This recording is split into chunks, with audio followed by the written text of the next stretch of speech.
Hello, everyone, and welcome to This Week in Hospitality Marketing, live show number 490. It is the last show of 2024. Wait a minute. I'm afraid our microphone might be having problems. Let me play with that for just a second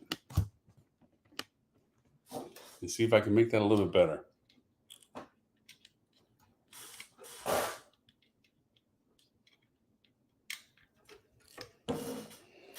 There we go. Hopefully that should help. Sorry for the technical issue there for just a second. Anyway, as I was saying, this is the last show of 2024. How quickly, actually amazingly quickly, the years go by. This year in particular, it just seems like we're getting ready for Halloween in September, and poof, we blew through New Thanksgiving, right through Christmas, and we're now looking at New Year's, which is exciting and scary. I think if no other time, as we've mentioned in the show before, that we have had such a concern of uncertainty related to events that are happening now. Obviously, I speak domestically in the United States. I know we represent or we broadcast to 209 countries, which it's still it humbles me to think of how many people see our show and engage with us and ask us questions and comments and enjoy our hospitality marketing club, where it's a peer group of hospitality marketers. We get to talk about problems and issues and things and so forth. It's taking a life of its own. And I apologize for my lack of engagement this past couple of weeks with it being the holidays as it was. There wasn't as much time available to do that. The idea that this is the last show of 2024, the idea that next year is going to be definitively a lot of changes. Now, every year as each goes on, there's always changes. There's always things that happen in our society. There's always things that happen globally. But domestically for us, there's going to be a huge political shift in who runs the country. That's going to have an influence, as we're already seeing before it even happens already in the news. We know that there has been a lot of, this has been the year of political changes. There's a lot of countries that have gone through their own elections. This was a big election year globally, and a lot of transitional changes in governments for many of them and so forth. So we're going to see how that unfolds in practicality this upcoming year and beyond, obviously. Good, bad, whatever, changes for certain.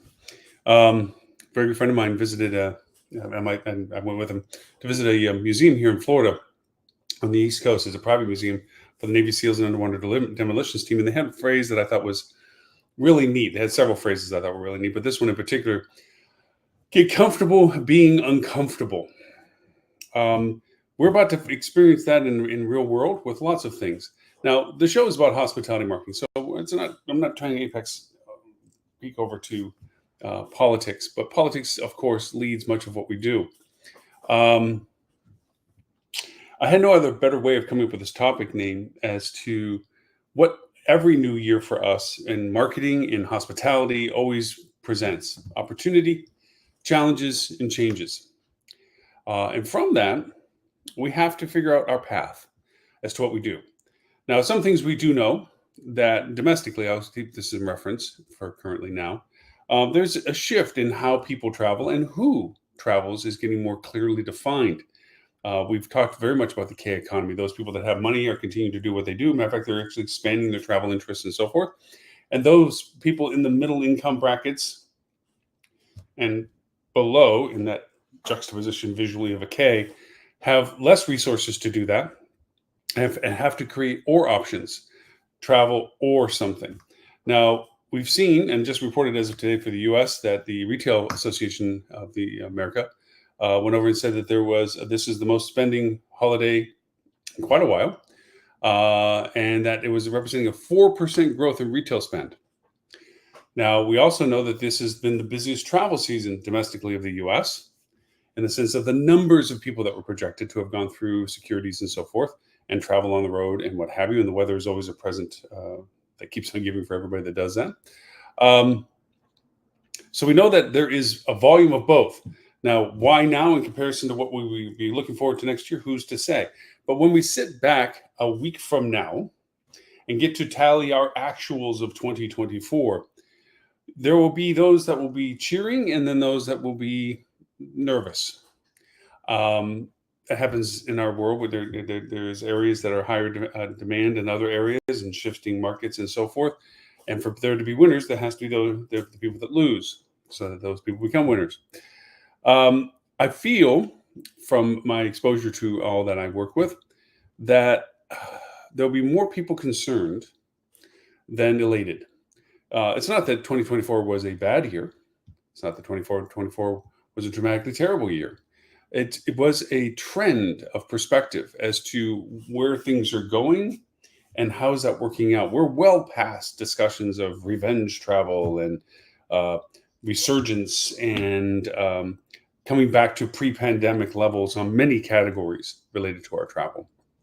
But we also have seen indications that it's not on this consistency. Now, we'll go through the typical pontification of industry leadership, which are going to forecast percentages of growth they already have, which historically, persistently, because they're never quite right, and they do this for more reasons than just telling us what they really truly think versus what they want the investors and financial people to think, is that it'll be readjusted after the first quarter, usually down. And then after that, again, probably down. And then maybe after that, a stabilization. And then by the end of the year, where they, quote, expect it to be, but it wasn't the number that they started the year with. I know I sound pessimistic when I say that. So also with us in this industry, our budgets for 2024 concluded. There are organizations, branded included, that don't run on a fiscal year. They run on a different year cycle. But regardless of that, there is a transition of perspective of budget at the change of the year. And we get shiny new budgets, whether we like them when we finalize them, whether we were pensive about them, we have new ones. And coming with that comes a lot of new things. So finally, my topic title today. And it's not to be derogatory, as you'll soon see, but it's meant to be is more understanding based on the symbolism of the statement than it is the relationship creation. I know, that was a weird tangent. My topic today is leading a horse to water. How just giving resources does not mean success. Now, I am not implying that anybody is a horse. It's a metaphor of associating no matter your best attempts. You can't make the person or what you brought do what you want them to do unless they choose to do it. That's really the metaphor that I'm trying to point to. And I'm saying this in relationship to resources and tools and training and everything else that goes with what the perspective of, here, I gave you all of this. Why aren't you using it? Or something went wrong. Why didn't you use what I gave you? We're about to go over, and for those people who are able to put into their budget new platforms, new tools, new resources, new positions, there's an expectation with that, or heightened happiness about that you're going to have these things to work with. There's also what comes along with it, the expectation, which is, what are you going to do to validate this expense now? You say you needed it. Here it is. Now do with it to show that there was a value of giving it to you or paying for it to be given to you. Those are wonderful tools in the sense that you are aware of what you're getting, why you're getting it, and you already have a predetermined plan, whether it's budget-based or just action item, as to what you're going to do with it, whether it's a new position resource, whether it's a new software tool, whether it's a new procedural thing, new hardware, new capital, all of those things. You have a good sense of direction of what you're going to want to do with it. You were involved with the process of talking about it, acquiring it, and doing it. That has less issues than the issues I'm about to discuss of the people that are being given new things that they didn't know they need from people that thinks that they need them, but won't use them themselves. It makes sense if you've ever been in that role. Ownership, management companies love to be pandered to and shown what the latest, greatest bleeding edge thing should be. They always feel that the next tool is the best tool. They always feel that the newest thing is the better thing. And until proven otherwise, they will abandon what may be productive and try something new. Now, you might go over and say, not my company. My company is stuck in the past. As a matter of fact, I'm probably Xeroxing things. There is always extremes to either pendulum. There's a over adoption and an under adoption. Those are the two spectrums, ends of the spectrum. The idea that leadership who doesn't use the tools getting the tools and then expecting results with those tools to a team that was unaware of the tools creates a bit of a paradox. One is the potential resentment of that's where the money was spent compared to where I wish you had spent the money.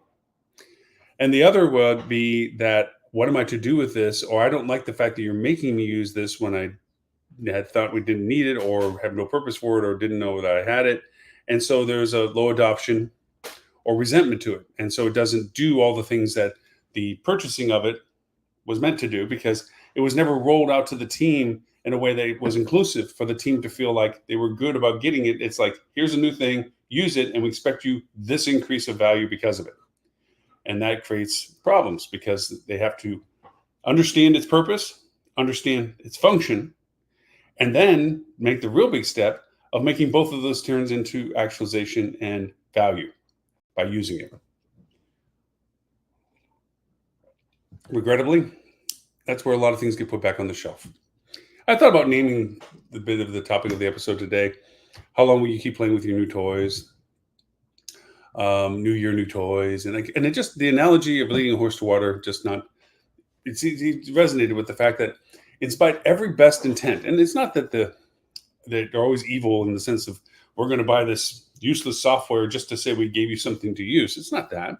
A lot of times, because you're not the one doing the work, and you may have done it in times past, which gives you the perspective mentally to think that this is a good thing, a lot has changed since you did it. And getting the tool that you would think you would want to use and then handing it to somebody that doesn't operate in the same sync that you do is really giving them a hammer when they needed a screwdriver. It's nice I have a hammer. Should I have a nail? But I have a lot of screws and I need a screwdriver. Why didn't you give me the tool that was more useful for me? It's usually the way that things get pushed back. Why am I bringing up tools, leading horses to water, and so forth and so on? Because management, leadership, ownership have a larger amount of time to look at the broader picture, the horizon line, so to speak, as to where things are going, where they're going, the trends of things. And they see the concerns of this year. They see the pace of this year.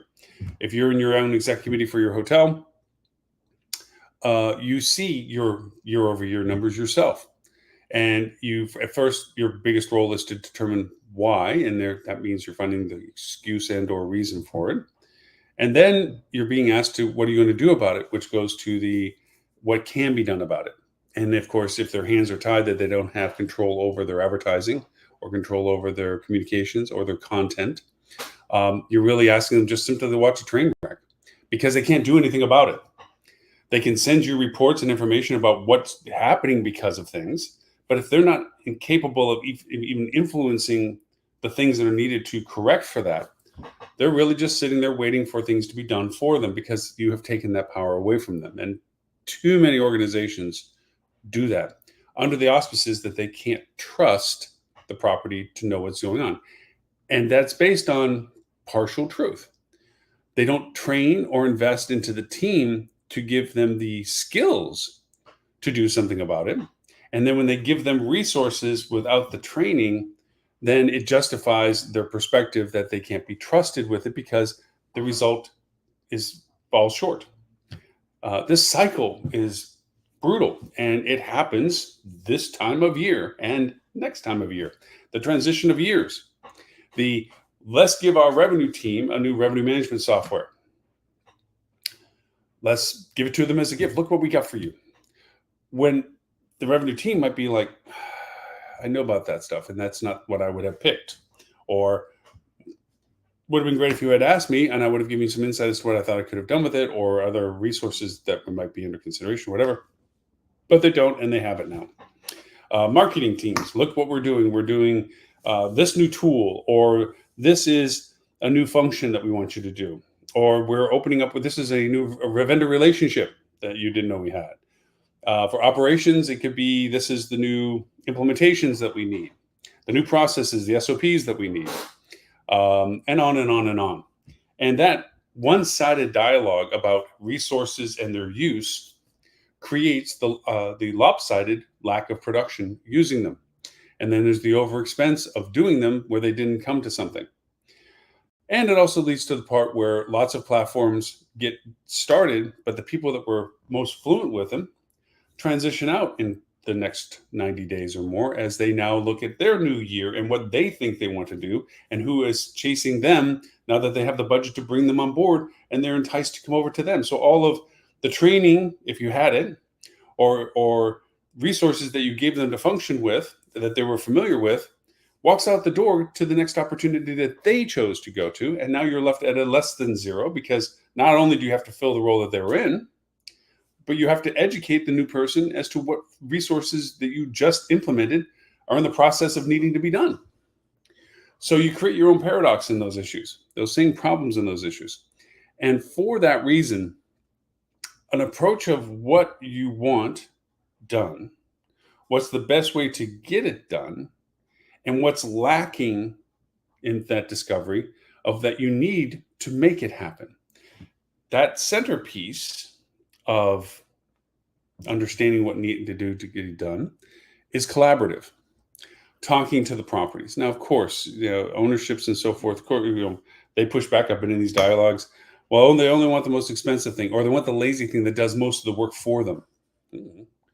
Yeah, sure, because you're probably going to ask them to do more because you gave them tools to do more, and now you want more from it. Kind of like you're creating the problem.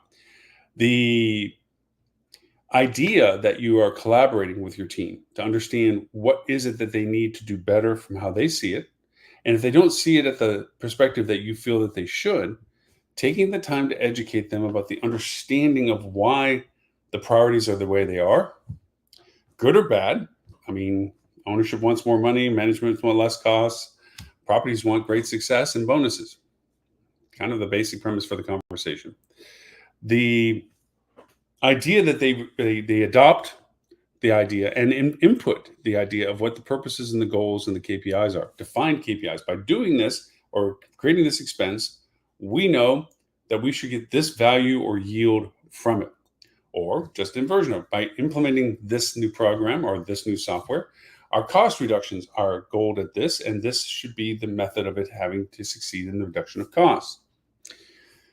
Whatever the goal needs to be identified, the KPI needs to be identified in a common vernacular for everyone. Every department can equate to what you are looking for as a goal by these new changes.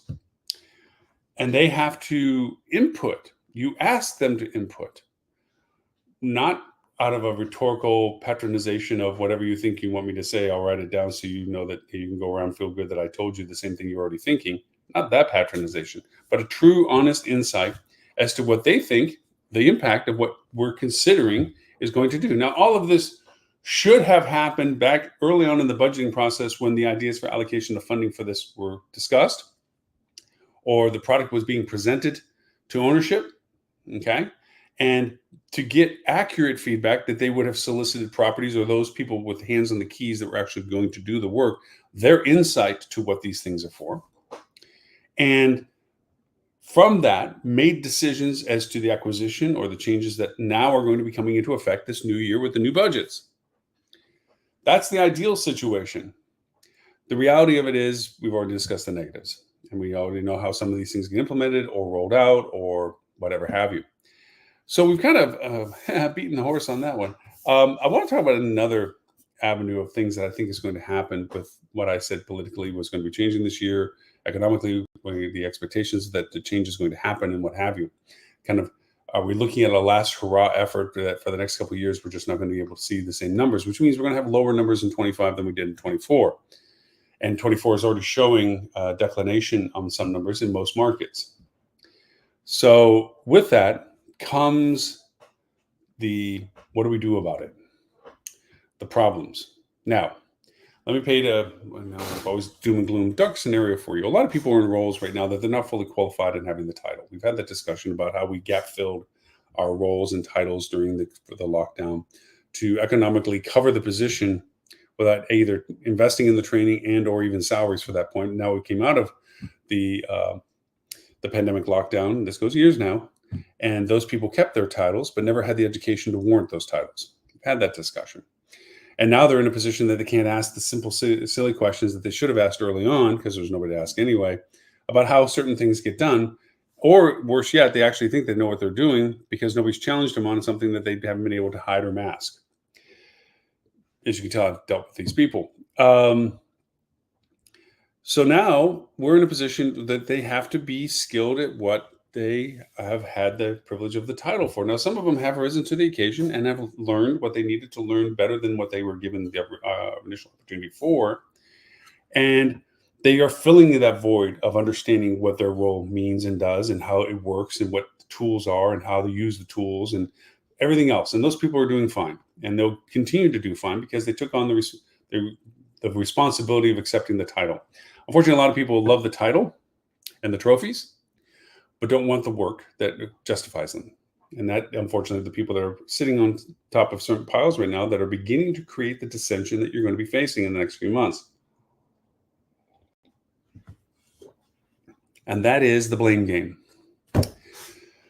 The numbers are beginning to retreat, like the tide is dropping. And now the rocks and the shoals and the wrecks are showing. The old adage that, as the tide rises, all boats rise. Well, revenue covers a multitude of sins. And when the revenue begins to dry up, the sins start showing. And the inefficiencies start showing. The bad decisions start showing. The waste and things start showing. And now, from the top down, you begin to get the, why are we spending this here? We budgeted this or whatever. And now the questions begin to come up. And from that dissension from above as to why and what's, you get a lot of them and theys from people. This is their problem. They did this, what have you. This is either from blaming their own team, blaming the resources that they've been given, blaming third parties that they've hired, or just blaming an unexpected variance to what the market was doing in a vague enough way that they don't get blamed for the fact they should have seen it. Sounds terrible, but it's true. That's already happening. We're already getting people that are wagging fingers. One of the things that I noticed, which is ironic but self-induced with some brands, is that brands get blamed for a lot of things. I've worked with several brands, several soft brands as well, and it's always a progression of time. I could create a timeline to show you how people react, like the 5 stages of grief and so forth. The same thing, the 5 stages of denial and blame that go along with, okay, these numbers are declining. The person that they're being told they're declining don't have an answer because they're not skilled enough to understand what should be done and could be done. So their skill lies in knocking people off of center and casting shade in different directions and spotlights on other people, deferring it from them to others. And that works 99% of the time, first time, second time, third time.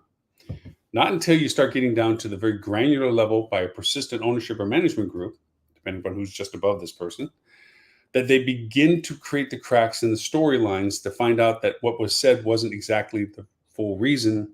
A lot of it was just lending itself to the idea that it potentially could be the reason, to defer it from the person that was ultimately responsible for the reason. Let that sink in. So we're seeing that. And one of the first things, if you're a brand related property, is the brand isn't doing what it should do. Now, these are the same people that when the conversation was in inverse, blamed the brand was too involved, too controlling. And now, because it doesn't suit the argument, it's in the opposite end, which is brand is not doing enough, should be doing more. That kind of conversation. And from that, you get the difference. Well, let's go chase brand down and see what they're doing. Brand's commitment to try to be helpful and so forth is varied according to which brand. You're talking to Marriott, you're talking to an underling, way deep underling, account manager that really doesn't even touch your account, but just is the mouthpiece between you and the brand. They don't facilitate anything. They basically shuffle it to a person that might eventually get to you should you get the prioritization to get it done. Sounds critical? It's meant to be, because they do a terrible job of brand support. There are stars and there are people, then we've had discussions about finding the right person or talking to brand in such a way that solicits support, because they want to be measured on their success too. That underling wants to prove that they're good at their job, hopefully. And so if you can work with them to give them what they need to facilitate what they're allowed to do, you can get things done. We've had shows about it. We'll have another show coming up about it. Then other brands, which are more self-sufficient and truly dedicated to the support of the properties, do take to heart anything that's asked of them to see what they can do about it. But here's the rub. The person asking from the property isn't really wanting the solution, although they would like to think that things fall back into place and they quit getting bugged about this. They are doing this to be able to cast blame to the brand. That, see, because I chased brand down and brand did whatever they did, that's because I made the solution happen. I cracked the whip on the brand, and the horse, it drank water. Whatever. And now we're back to doing good again. And they want to take granted that reinforces their instability of their position in their mind, their abilities. And that's usually the first step to it. If you're non-brand, the inverse happens. Who's leading our initiative for our identity? What are they doing? And that usually runs to third-party vendors, because you don't blame your own internal team first, unless you're truly malicious and maligned, which does happen as well. You blame the third party. Inefficiencies, lack of clarity of what they're doing, or lack of performance of what they're doing, or lack of reporting to understand what they did to know that we should have made a different decision. A lot of it, I have to say, from a vendor's perspective, can be warranted. Vendors do what's asked. They don't offer more than what's being asked because that's an incurrence of cost that they're not getting compensated for. Doing more than expected is it's a phrase, not a function. And it's sad to say, because unless you're a hungry little agency and you got a big fish and you're going to do everything you can to validate that relationship, which is usually the sweetest combination that a company can get, because they get dedication. That's an ownership, which is an important thing. But when they get with the larger agencies that have more self-sufficiencies, more capabilities, you get more infrastructure. That infrastructure creates apathy. That apathy creates normalcy and minimal viable effort, which we've had many discussions on. Okay. And so there is a lot of justification in cracking the whip onto vendors, if that's the direction you go, to ask them to validate the efforts that they're doing and go past what was asked of them to their professionalism of what they think should be done. And why is it that they aren't leading with that more often than just giving us what we're asking for, because we're not the driven professional knowledge base that we are. That's why they're there. Now, that works to some degree. If you have an infrastructure of internal people at a management or corporate level that have skilled people, you should look into your system as to why aren't you asking more of the vendors?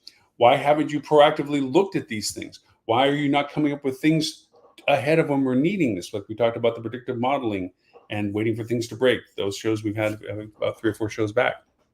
I think 485, 484 on the show count was those conversations. And we're going to go into a lot of this year. Every year it happens. This year, I believe, is going to happen more. Domestically, one, because we're going to have a lot of transitional perspective changes come January next year. Next month, 4 weeks less from now, 3 weeks from now, we're going to see some fundamental shifts in the dynamics of people's perceptions and the apprehension of change, good or bad, not trying to be political about it, but change nonetheless. And from that, it's going to drive decisions. Now, selfishly, all of us look at it like, if these decisions don't directly affect me, what's the concern? The ripple effect of the changes that are potentially on the horizon will profoundly affect the performances of our operations, hotels and restaurants, and all the rest of them.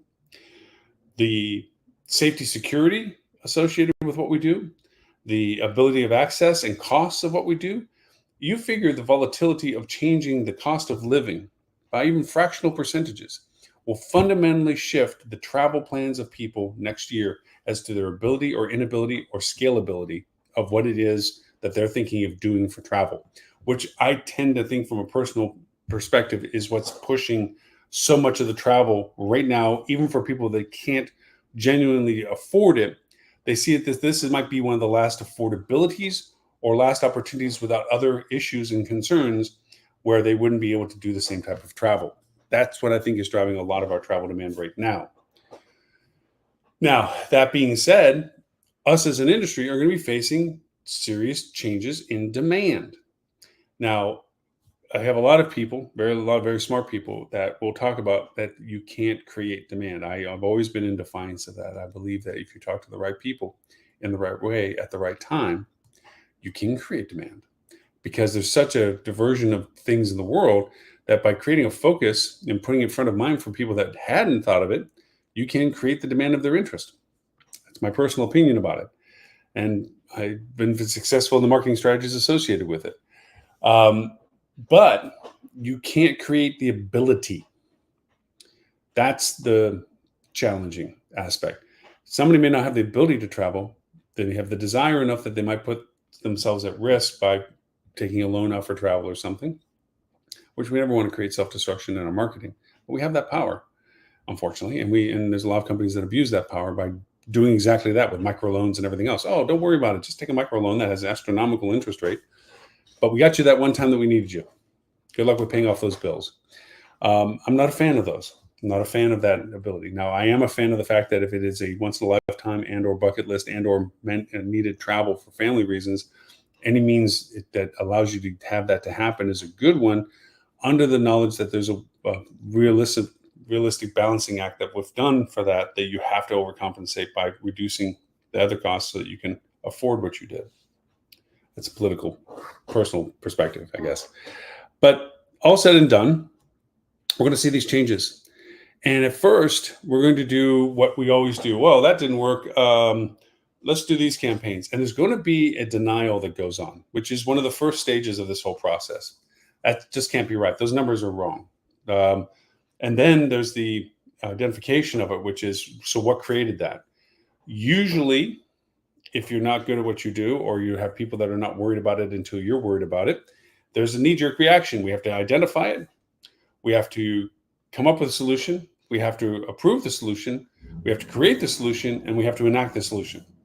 That dip and lull is what costs us numbers, short-term and long-term, and is opportunity for your competitors to steal your business because you weren't prepared for the loss of your business. A lot of one-liners I'm doing today. Anyways, the idea that then that fixes it is not full. That's just the short-term problem. The long-term problem is that you don't have a system in place to not have that same scenario reoccur for the next reason. We solved the dip in demand for spring break, but we didn't solve the now current demand of dip in shoulder season. We didn't solve for the current dip in demand for summer season. We didn't solve the dip in demand for event season. We didn't solve the event, and on and on and on. If you don't have a process to say, this came along unexpected, this is what we did about solving the unexpected, and this is what we put in place should the unexpected come up again as a possible solution. I know we've beaten this conversation many times with predictive analytics and progressive interpretive data usage and on, but this is why we do those conversations, is because this facilitates the second half, the bigger half of the problem, which is the future recurrence of the problem that we're short-term solving. This is skill sets that a lot of people holding position roles right now, the titles of responsibility for doing these things, do not possess. They patch it with coming up with time-saving solutions, AI discussions of, I don't need somebody to create content. I have an AI person or AI software to do that now. AI-generated social posts, AI-generated ad campaigns, PMax. Oh my God, please don't use PMax. These things, okay, that save costs and do the same thing, yay me, until all of a sudden the system doesn't work and there's nobody around to actually fix it, and the person that made it all happen doesn't know how to run it. That's a very real scenario that's going to happen to a lot of properties, a lot of businesses in this next year. There's going to be a failure of the system. Being the geek I am with Star Trek, when Scotty went over and made the Enterprise, all automated from just one dash, but then when that broke, the whole ship couldn't run because it didn't have the people to do it. That's the analogy I usually run with. It's fine when everything's calm, but when things happen, you don't, all of a sudden the people that you replaced, their value is missed because they're the ones that would have been doing the things that you automated. Keep that in mind as a forbearance of warning for this next year. Don't automate too much and don't rely on too much automation, because if you take enough people out of the system relies on itself. And if it fails or breaks, there's nobody to come in and fix the system, including the person that created it. So I would say when it comes to the tools and the functions, embrace them, but add the extra depth, the current problem versus the future problem. Remember I talked about the fact that, okay, so the person that is learning the new platforms now, They might leave in X period of time because they found out they were given a better opportunity or what have you. Um, Future proof yourself. As you train them, create an SOP of what the training is. Now, software services and everything else, we offer these things to you. You have to know to ask the right question to understand their training. Their training will teach you function. This is the screen you go to. This is the button you click for that. This is where you see this. They don't explain the use. And the reason why they can't is because the use varies to the user. It's not an oversimplification and a Captain Obvious. It's the truth. Each user has a different priority. When you create a report, you create it for what you think is valuable. And I guarantee you, and I've done this with my friend Aaron a lot, is we create what we think is the most useful dashboard only to present it to somebody that says, but I don't see this. And we're like, why would you want to see that? Well, because this is okay. Well, I guess we put that in too. Or I don't understand this, and we think it's kind of Captain Obvious, like it's right there. That's what I wouldn't do it that way. That's not how a number I look at. And you're sitting there going, oh my gosh, that out in the wild interpretation of what you create is critical because we're not necessarily right. We built it for what we thought it would be useful for, with all of our insights of what we combine. And yes, for a lot of people that are similar to how we look at things, they see it for that. Go, well, this is great. This is great. This is great. But like any bell curve, there's ends on both that don't have the greatness to it, that are missing things or want something different. And that's where this comes in, that you create the SOPs tailored to your needs and usages, that outside of what's offered to support, tutorials and things that the software might be giving you when you purchased it. It's the awareness of how you use it in an SOP. We, as company X, our SOP says, report on page 4, scroll, date change this, will give you the report that we send to tier level 3 on a Friday. That kind of granular SOP is critical for anybody, losing the person that knows it and may have actually written it, to the person that now sits in their chair, then has to understand it, learn it, and continue on with it. That transition of solution is what you should be considering about the new tools and what have you this week. Another thing I want to address, and going back to the negativity of a lot of properties, is going through that process of blaming brand first or what have you with this, is that deference of it's somebody else but me. The property level people, the corporate people, not corporate people, the management team people that are responsible to ownerships and what have you, they want to make sure that they're not in the line of fire. They're the ones that dodge the matrix bullets all the time. Not me, shoot that. Even though you shot it at me, it's going to go there because I was able to avoid that being pinned on me. That process is what's going to happen a lot this year, because a lot of things are going to not be what people put on paper as numbers. I'm not trying to be overly pessimistic, but I'm trying to be realistic. And even if I look at great years, the expectation of that year was always higher than the actualization of that year. So when I talk about pundits starting the year with a certain growth rate and then readjusting it down after 3 months and readjusting it down again after another 3 months, that's pretty much the pattern of everything. And smart people know, take the number, cut it by this, and you're probably closer to the truth. That process is going to happen. Now, you give them resources, you give them tools, and you give them functionality. They don't want it to succeed. They want to blame you for the fact that it had to be something else. And even though your best efforts were given to them, they don't want to take the hand because they want to blame you. They don't want to get that assistance and fix it unless they can take credit for it. It sounds terrible and benign, but remember, everything through everyone's position runs through the optics of how does it affect me, negatively or positively? Is this going to help what people's perception of me are, or is it going to hurt the perception of me from other people? All of us do it. I'd like to say it's not, but it's true. And people in roles, especially people in roles that they are uncertain about what they do, or worse yet, they actually think they know what they do. There's those people too. They're going to say, you all do this, get this fixed. This isn't, you guys aren't doing such and such. And even when that resource comes up to the plate and tries to do those things, they're still going to be browbeaten of like, well, why did I have to ask you for this stuff? Why is it that you haven't already been doing it?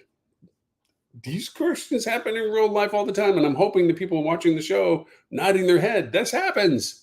It's like, wait a minute, you asked me to help you with this. I'm helping with it. And now you're trying to still hanging around my neck that, why didn't I do it sooner? Or why didn't I had already been doing it? This was a problem of self-creation. You came in and asked me to come in and help you.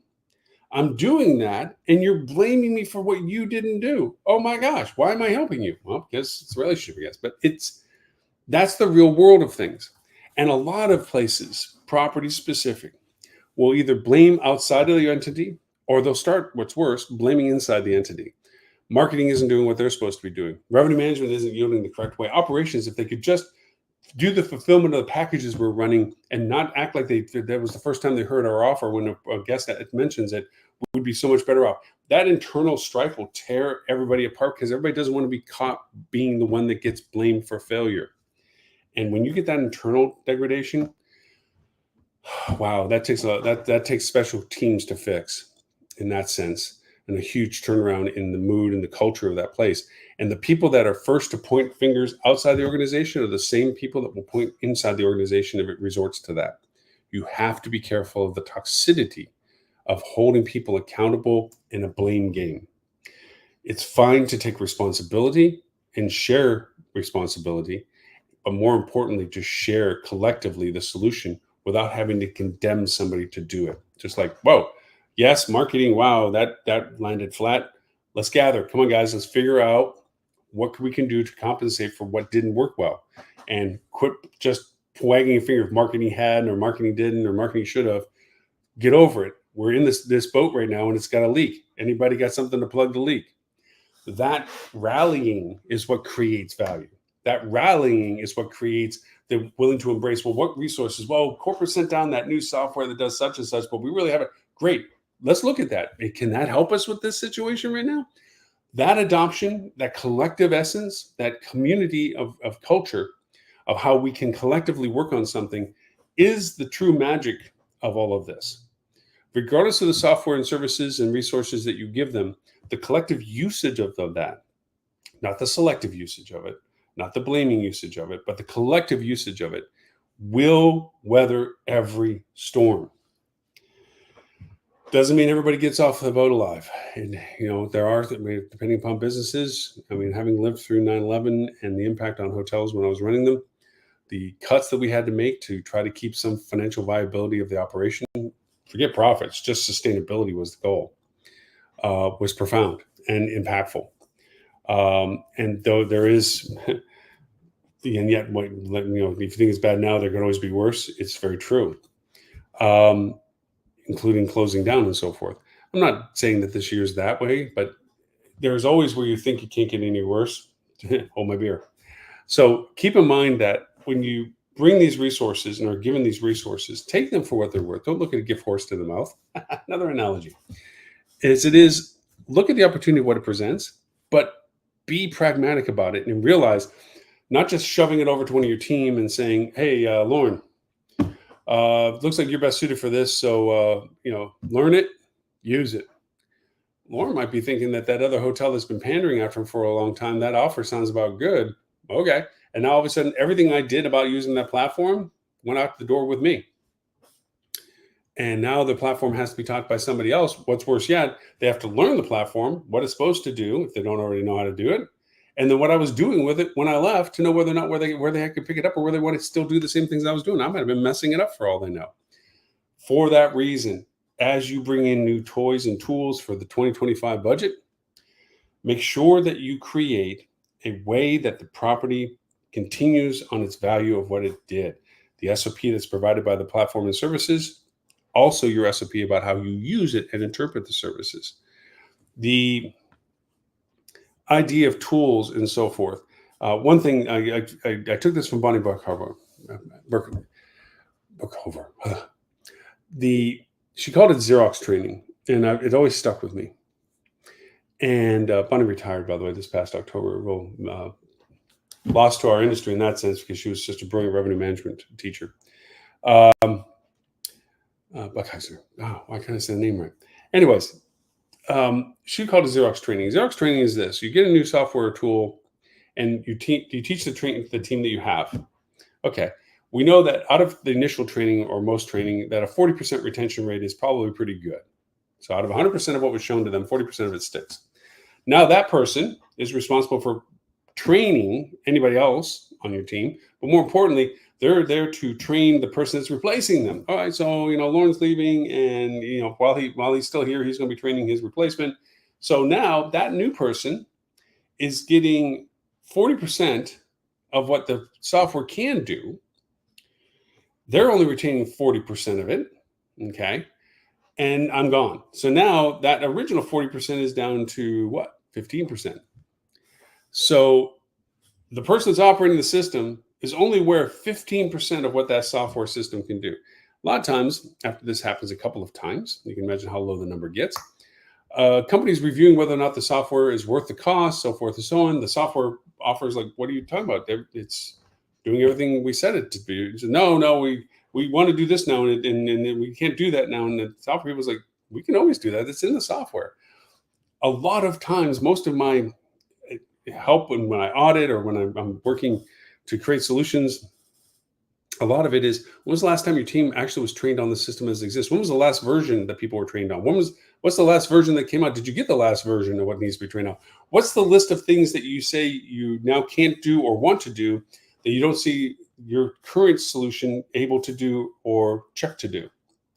And sometimes it does boil down to do the things you want to do now. It's either an upgrade that you're not willing to cost, and there's a better system or a more affordable system. Those are decisions that have to be equated between finances and service and value and viability. But a lot of times, most of the time, high percentage of the time, it's just for lack of awareness. They didn't know the software actually did it. And by going back to training, or in my example, going back to the SOPs that were created when you got it, created by you for what you're to do with it, and the people have been persistently being trained on it, the person that's currently working at it would know to come into their team leader and say, look, there's a function of the software that we don't have because we don't have either the newest edition or we don't have the level of the edition, that if we did, we could do this stuff, and lays a case. But that's because they're basing on informed, knowledgeable information about the platform. Also basing it on a good collaboration and communication with the vendor's representation.